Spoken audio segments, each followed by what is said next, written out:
Welcome students.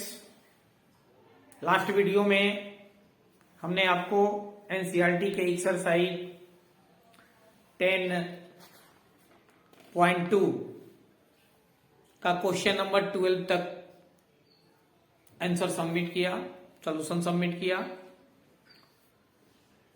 Now see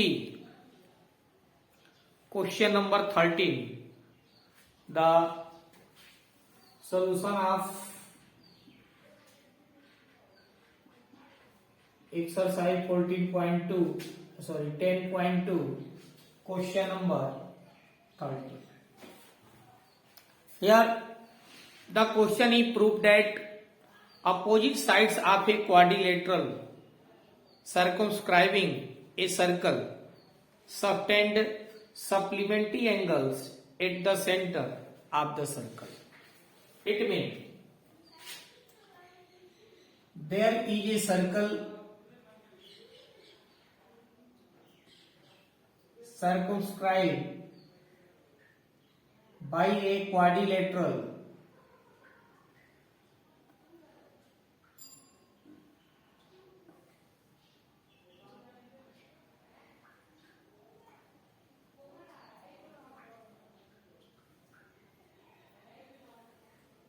let A, B, C, D.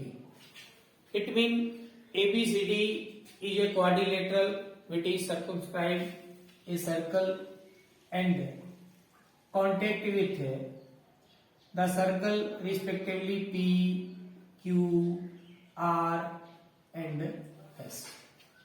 Here the question is saying that we have to prove that the opposite sides of a quadrilateral subtend supplementary angles at the center of the circle. It means if the center of the circle is O, the angle AOD and angle BOC. Here we have to prove angle AOD plus angle BOC are supplementary, यानी इन दोनों का sum 180 होना चाहिए. So here we have to take a short construction, एक छोटा सा construction करेंगे. Join O2 P Q R and S, यानी जो है O को हम जो है P Q R और S से ज्वाइन कर देंगे. आप देखिए here now see the proof. तो सबसे पहले हम यहां देखें कि यह जो ट्राइंगल ले लें, in triangle AOP and triangle AOS. Here AP is equal to AS. The two tangents drawn from exterior point to a circle are equal in length. यानी किसी एक्सटीरियर पॉइंट से सर्कल पर जो दो टेंजेंट ड्रा किए जाते हैं वे length में इक्वल होते हैं. तो यहां AP जो है AS के इक्वल हो गया. इसी तरह से angle APO equal to angle ASO, both are 90 degree, and AO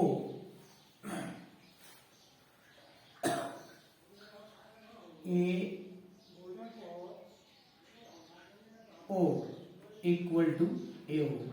It is common. So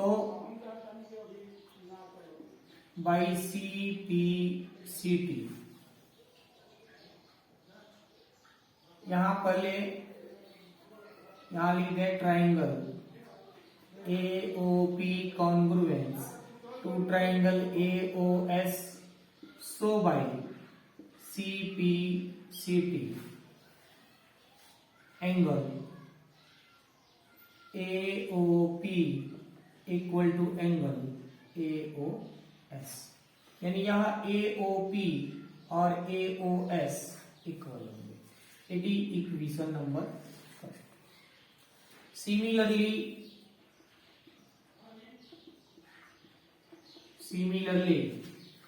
यहां अब जो है इन दोनों ट्राइंगल में देखिए, यह दोनों ट्राइंगल भी आपका जो है कॉन्ग्रुएंस हो जाएंगे और एंगल DOS इक्वल होगा एंगल DOR के। It is equation number second.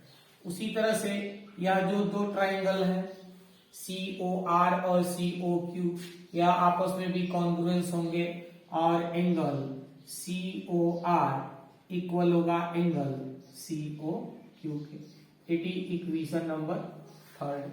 And also triangle BOP congruent to BOQ, या दोनों भी कॉन्ग्रुएंस होंगे। So angle BOP is equal to angle BOQ के। It is equation number 4। अब चूंकि हम जानते हैं कि किसी सेंटर पे बने सभी एंगल का सम 360 होता है, तो यानी हम यहां लिख सकते हैं angle AOP plus angle AOS plus angle DOS plus angle DOR plus angle COR plus angle COQ plus angle BOQ plus angle BOP equal to 360। अब देखिए, अब जो है AOP और AOS इक्वल है, तो हम AOP के जगह पे भी AOS लिख दें। It is already AOS। अब देखिए DOS चूंकि DOR के इक्वल है, तो हम जो है DOR के प्लेस पे DOS लिख दें। इसी तरह से यहां जो है, यहां COR इक्वल है COQ के, तो COR के जगह पे हम एंगल COQ लिख दें plus angle COQ plus angle, अब देखें BOQ और BOP के जगह पे भी हम BOQ लिख देंगे बिकॉज बोथ आर इक्वल। अब देखें तो यहां जो है AOS और AOS it is two angle AOS, फिर DOS और DOS मिलके two angle DOS plus COQ और COQ मिलके टू एंगल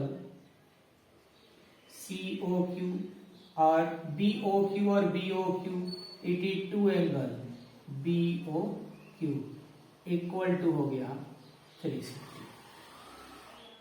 आप देखें तो यहां AOS और DOS, तो यहां इन दोनों में 2 कॉमन ले लें, एंगल AOS आप प्लस एंगल DOS, फिर यहां भी 2 कॉमन ले लें, यह हो जाएगा एंगल COQ आप प्लस एंगल BOQ, आप दोनों का सम हो गया 360।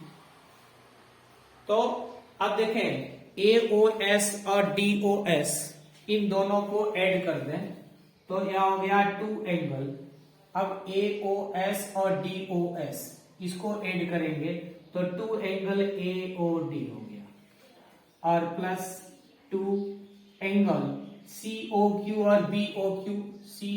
और BOQ ऐड करेंगे तो पूरा एंगल जो है वह BOC हो गया इक्वल टू 360।